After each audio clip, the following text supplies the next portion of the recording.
मेरे डैड को पहचानते थे सारे के सारे, उनको तक वो फ़ोटोग्राफ्स गए। मैंने कोशिश ज़रूर किया मरने के लिए, हिम्मत नहीं पड़ी क्योंकि मेरी बच्ची है। मैं गई तो मेरी बच्ची का क्या होगा? मुझे खुद को याद नहीं मैंने कितनी रातें बिना नींद के निकाले।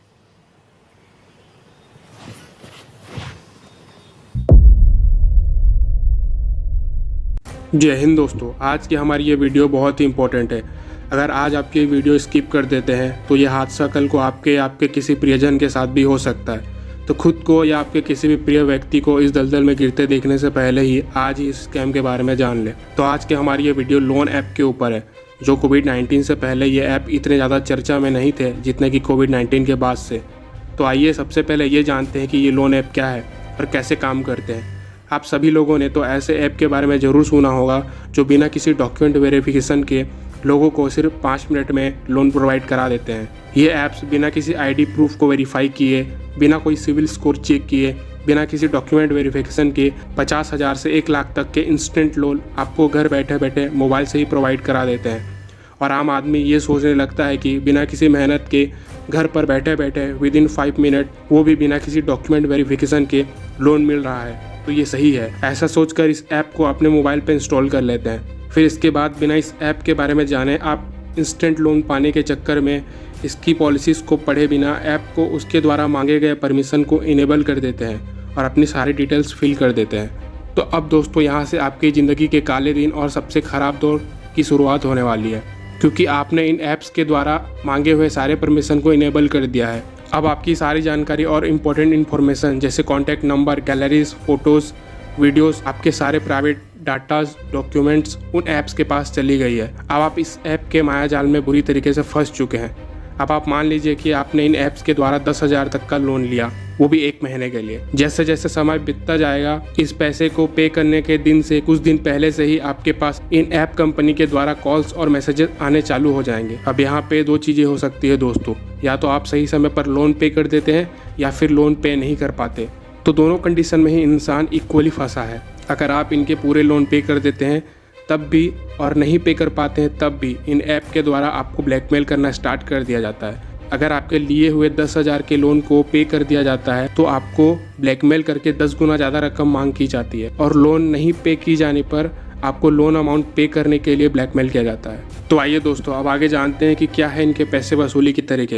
ये अपने कस्टमर्स को कॉल करके गंदी गालियाँ देने लग, चाहे वो कोई मेल हो या फीमेल हो। ये लोग कॉल और SMS के द्वारा हर दिन 20 से 30 बार आपको परेशान करने लगते हैं। इतना ही नहीं दोस्तों, आपके कॉल ना उठाने पे या फिर EMI पे नहीं करने पर या आपके family, relatives, friends, teachers, colleague और जितने भी कॉन्टैक्ट आपके मोबाइल पे थे, सबको कॉल और SMS के द्वारा आपका नाम लेकर गालियाँ देते हैं और आपके द्वारा लिए गए लोन को वापस करने को कहते हैं। अगर आप अभी भी ये सोच रहे हैं कि ये तो लोगों के साथ बहुत ही बुरा कर रहे हैं, तो आगे की कुछ बातें जान लीजिए। अगर आपके मोबाइल फ़ोन में आपके न्यूड्स फ़ोटो है या फिर आपकी नॉर्मल फ़ोटोज़ भी है, तो ये लोग उन फ़ोटोज़ को एडिट करके न्यूड फ़ोटोज़ में कन्वर्ट करके आपको व्हाट्सएप पे भेजने लगते हैं। और यही नहीं, बल्कि आपके कांटेक्ट में जितने भी लोग आपसे व्हाट्सएप में कनेक्टेड है, उन सभी लोगों को न्यूड्स फ़ोटो भेजे जाते हैं।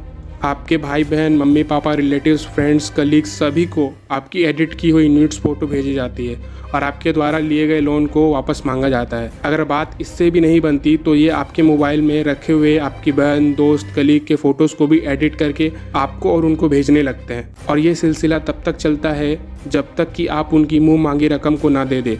जरा सोच के देखिए दोस्तों, सिचुएशन कितना भयानक है। अब यहाँ आप ये सोच रहे होंगे कि इन लोगों की कंप्लेंट अगर आप पुलिस के पास या साइबर क्राइम वालों के पास करते तो कुछ सॉल्यूशन निकल जाएगा, पर ऐसा नहीं है दोस्तों, क्योंकि ये लोग अपना सारा काम नेपाल, श्रीलंका और बांग्लादेश जैसे नेबर कंट्री से ऑपरेट करते हैं। इनको पकड़ पाना काफ़ी मुश्किल हो जाता है। इन चाइनीज़ लोन ऐप के जाल में फंसकर कई लोगों ने अपनी ज़िंदगी खो दी है। अब आगे जानते हैं कि लोगों को इन ऐप्स की ज़रूरत क्यों पड़ी। जब देश में कोविड-19 का दौर आया तब लोगों की जॉब छूट गई थी, लोगों के पास उनके रेगुलर इनकम का कोई भी सोर्स नहीं रह गया था। तो मजबूरी में आकर लोग इन जैसे फ्रॉड करने वाले चाइनीज़ लोन ऐप से जाने अनजाने में लोन लेने लगे, जिसके बाद ये सारी घटनाएं एक के बाद एक सामने आने लगी। इसके अलावा इन ऐप का सबसे ज़्यादा शिकार कोई हुआ तो वो है यंग जनरेशन। जो लोग स्कूल कॉलेज में पढ़ते हैं और उन्होंने इस ऐप के द्वारा लोन ले रखा था, उनको सबसे ज़्यादा ब्लैकमेल किया गया है।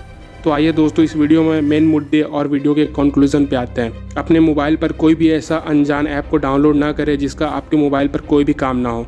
किसी भी ऐप को बिना जाने और बिना पढ़े अपनी सारी परमिशंस को अलाउ ना करें। किसी भी अनजान ऐप और साइट्स को खोलने से बचिए। ऐसी ऐप्स को अपनी फाइल या गैलरी की परमिशन न दें जिनका नाता आपकी फ़ोटोज़ और वीडियो से ना हो। इन सब के अलावा अपने मोबाइल से उन सभी ऐप्स को डिलीट कर दे या अनइंस्टॉल कर दे जिनका आपके मोबाइल में कोई भी काम नहीं है या फिर कोई भी यूज़ नहीं है। अपनी फ़ोटोज़ वीडियोज़ को अपने फ़ोन और अपने सोशल मीडिया अकाउंट में प्राइवेट कर दे या फिर ऐसी अननेसेसरी फ़ोटो को व्हाट्सएप, इंस्टाग्राम और फेसबुक पर अपलोड न करें और अपलोड करने से बचे जिसकी कोई आवश्यकता नहीं है। और किसी भी अनजान व्यक्ति से वीडियो कॉल पे बात करने से बचे, वरना आपकी फ़ोटोज़ और वीडियो कॉल का गलत इस्तेमाल किया जा सकता है। किसी भी व्यक्ति को अपनी फ़ोटो देने से बचे या फिर फ़ोटो क्लिक करने देने से बचे। अगर कोई ऐसा व्यक्ति अगर इन ऐप्स के जाल में फंस जाए और उनके पास आपकी एक भी फ़ोटो गलती से भी रह गई तो आपकी भी फ़ोटोज़ को न्यूड्स फ़ोटोज़ में कन्वर्ट करके आपको भी ब्लैकमेल किया जा सकता है। उनकी एक गलती की सज़ा आपको भी भुगतना पड़ सकता है। वैसे भी इंडिया और पूरे देश में साइबर क्राइम्स इतनी तेज़ी से बढ़ रही है जिसका अनुमान लगाना बहुत मुश्किल है। तो ऐसे में अपनी प्राइवेसी का खास ध्यान रखें और कोई भी इस तरह की घटना आपके साथ या आपके किसी करीबी के साथ हो जाए तो बिना शर्म के पुलिस के पास इन्फॉर्म जरूर करें। तो ये वीडियो ज़्यादा से ज़्यादा अपने करीबी तक शेयर करें जिससे किसी की भी ज़िंदगी बर्बाद ना हो। अगर हमारा वीडियो अच्छा लगा तो वीडियो को लाइक करें और इसी तरीके के वीडियोस के लिए चैनल को सब्सक्राइब भी करके जाएं। धन्यवाद।